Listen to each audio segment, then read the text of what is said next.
So many of you guys have been respectfully asking me, how do you go about actually downloading mods for Crusader Kings III, specifically the AGOT mod, because that's the one that my channel really focuses on at the moment. And I'll tell you, it's a lot easier than what you think it is, really. And honestly, it's totally fine. When I started, getting into modifications for games and, really exploring them through mod galleries, it can get overwhelming for sure, but once you get the hang of it, honestly, you're gonna be in the workshop or mod gallery a lot more than you'll be in the video game, let me tell you. So if any seasoned modders happen to come across this video and there are questions in the comment section that haven't been properly answered, or you feel like you can add some more information to help somebody out, please feel free to do so, and let's do the best that we can to maintain the respect between everybody, because we all have different levels of knowledge. And I know you guys will do that, obviously. I really love the Crusader Kings III community. You guys are so wholesome and so kind. Really appreciate you guys. And without further ado, let's just jump right in. So this is going to go under the assumption that you have obviously downloaded Crusader Kings III, and obviously I am using Steam over here.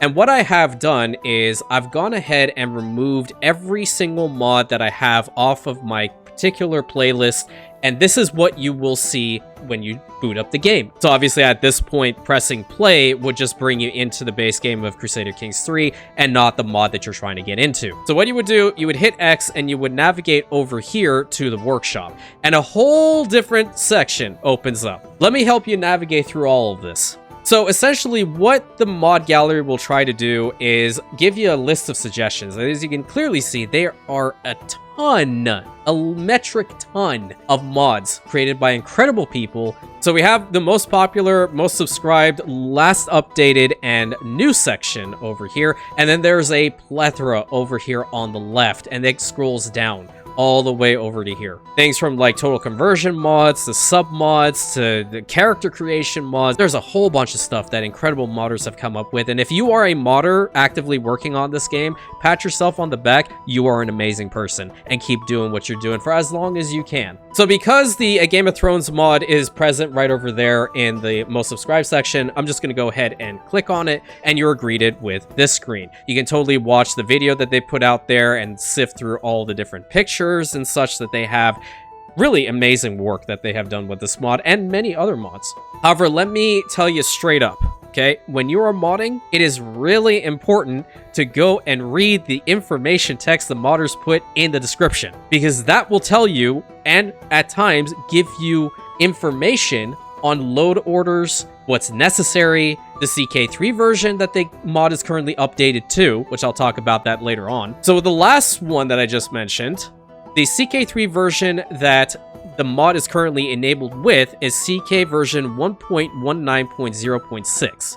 And again, I will show you how you can find this out. Scrolling down, obviously, they're going to tell you what's new, all these bits of information. And obviously, if you're interested in this, definitely read it. They put it there for a reason. Interesting features. But then there's also this lovely section, frequently asked questions. We definitely want to take a moment to read through this little bit very seriously, just so we are fully up to speed on what's going on with this mod. And after we've done all this, all we need to do is simply press this button to subscribe. And what happens is, at the bottom here, it says reserving space, and it will automatically update, sending it towards your CK3 file in your computer. But apart from that, there are mods that require certain other mods in order to function. So as you notice, I came back over here to the main page. Another way for you to find specifically to AGOT would be to go over here to where it says search Crusader Kings III and simply type in AGOT. And it will bring you up to a screen like this. It'll say most popular 1 week. You can also sift through all these other ones, so like top rated all time.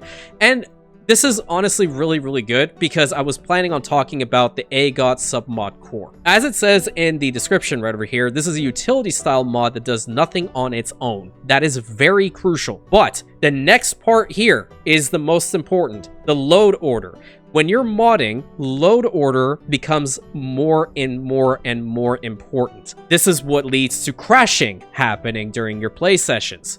And this is why a lot of us who play Skyrim or played Skyrim would spend more time in the loading screen, because we've downloaded 500 or 800 or 1,000 plus mods onto the game and then wonder why it's crashing. So it's really important to understand the load order and to play around with it. Sometimes you are going to run into a situation in which the game is going to constantly crash to desktop because, you know, there's something wrong with the load order with your particular mods that you have enabled. So right over here, it's telling you, and they've done a wonderful job right over here with AGOT Submod Core to show where it has to be in the queue. So the AGOT mod must remain at the top of the load order, immediately followed by the Submod Core. And very similar to what we did before, we're just going to go ahead and press the subscribe button. At the bottom, it's going to say updating, and when it's updating, it'll just say done, and we go on from there. We can sift through a couple more of these mods. Let's try the AGOT Armies of Westeros. So with Armies of Westeros over here, I'm going to scroll down. I'm just doing like a quick skim, things to note, future plans with what they want for the mod itself, and then go down to compatibility and load order. And I guess this should also be mentioned that not every single mod is going to have this section on there. These guys are just going out of their way to make sure that your life is easier. And it should definitely be loaded after the AGOT mod. That's without any contestation. They provided a sample load order right over here, which is very important. So the AGOT mod has to be first in the queue, then AGOT Subcore, which we just downloaded. If you do have AGOT Plus enabled, which is obviously another mod, then that will go immediately after. Legacy of Valyria, which at the moment that I'm making this video only has a temporary fix to it, which, fun fact, still is crashing for me a heck of a lot, putting that to the side.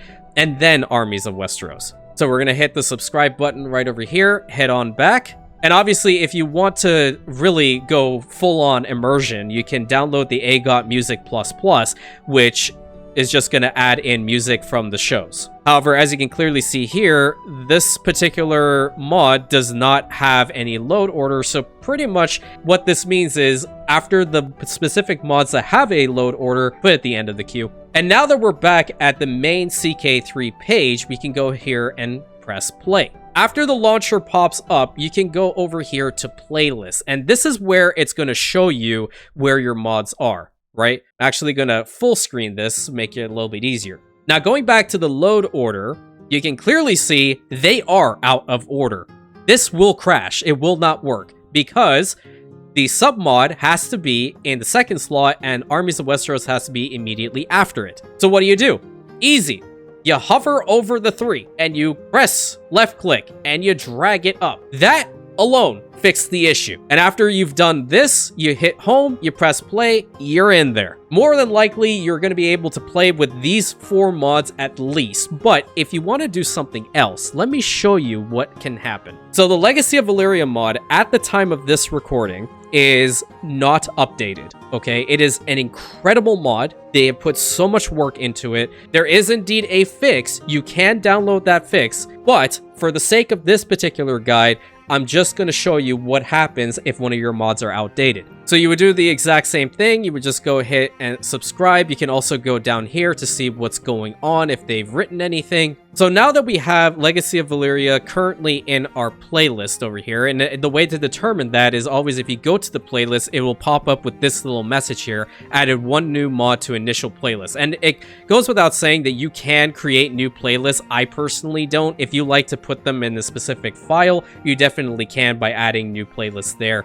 etc., etc. Or importing one if your favorite content creator or something has one available for you. You can always do that too. But as we remember from before, the Legacy of Valyria mod actually has to be in front of the Armies of Westeros, so we're going to bring this up to there. But there's a problem. You see this little icon right over here? This mod is made for another version of the game. So that means if we were to press this button right over here and jump into AGOT, the chances of it crashing are going to be very, very high. Or at the very least, it might work, but it's definitely going to make your game crash or do weird things constantly, potentially corrupting your saves. You'll also notice that they do have a little caution icon right over here that some of your mods are made for previous game versions. And that is not necessarily a bad thing. You still can roll back your save and play other mods and whatnot. But the problem is that Legacy of Valyria being outdated, is the problem child here. The other ones are all updated to the current base version of Crusader Kings III, which means if you roll back, all 4 of these ones are going to not want to work. You see the problem here? So what you would do in this situation is you'd simply hit this button to disable this mod, and then when you hit over to home, you'll see that the icon is no longer there. But let me show you a situation in which this can work out to your advantage. So this is another really incredible mod over here. It's Elder Kings II. And it is all about the Elder Scrolls world. If you're a big Elder Scrolls fan, definitely check this one out.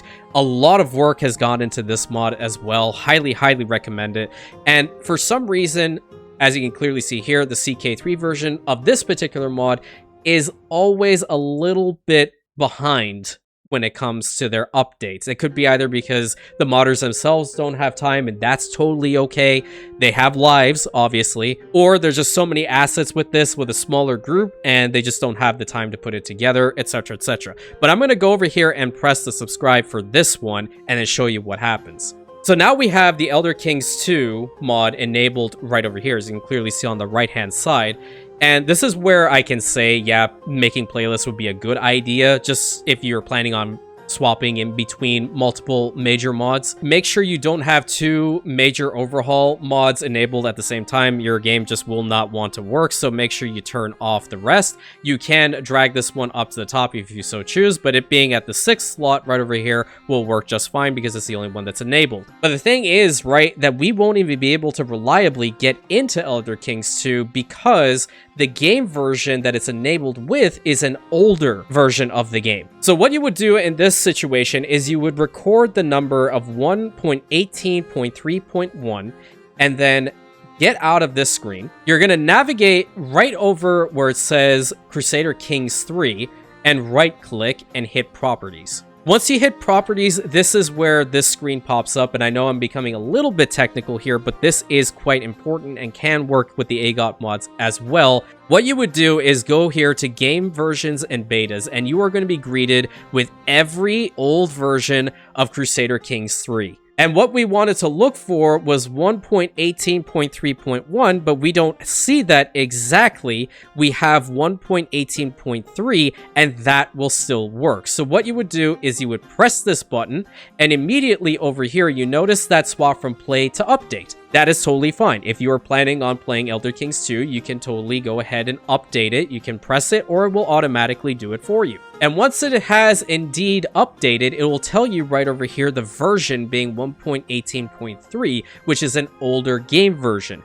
And what you can do is press play. The launcher is going to pop up, and you'll go to playlists, and you'll notice almost every single one of the Game of Thrones mods are outdated, but Elder Kings 2 is ready to go. So that means you press this button, you're in Elder Kings 2. And now let's say you're done with Elder Kings 2, you don't want to play it right now, you want to jump back into AGOT, game versions and betas, and hit the default public version, and it's going to do the whole little update thing again, download, and you should be back to the base game version. And there are a plethora of mods for AGOT. I mean, there's 36 pages right then and there, 30 per page. So you have a lot of stuff to go through. Go check out these mods. Give credit to the incredible modders who work on them. Join their discords and tell them what a great job they do every single day with these things. So hopefully this was a really good intro into how to basically download mods, not only just the AGOT mod, but a whole bunch of other ones that are out there. If this indeed helped you, please consider liking the video. And if you're new and you like what we see at this channel, please consider hitting that subscribe button. Really appreciate it. Trying to reach 50,000 by the end of the year. You also want to join the other social medias, please feel free to do so. Twitch and Instagram links in the description as well. Please feel free to go ahead and drop a follow on both of those. I'd very much appreciate it. Discord is open. Link is active. You're more than welcome to join in as well and see what we have going on there. Hope this guide helped you out. Help out your fellow gamers. Keep the positivity flowing and the respect between every single one of us. And I hope you have a great day, my friends.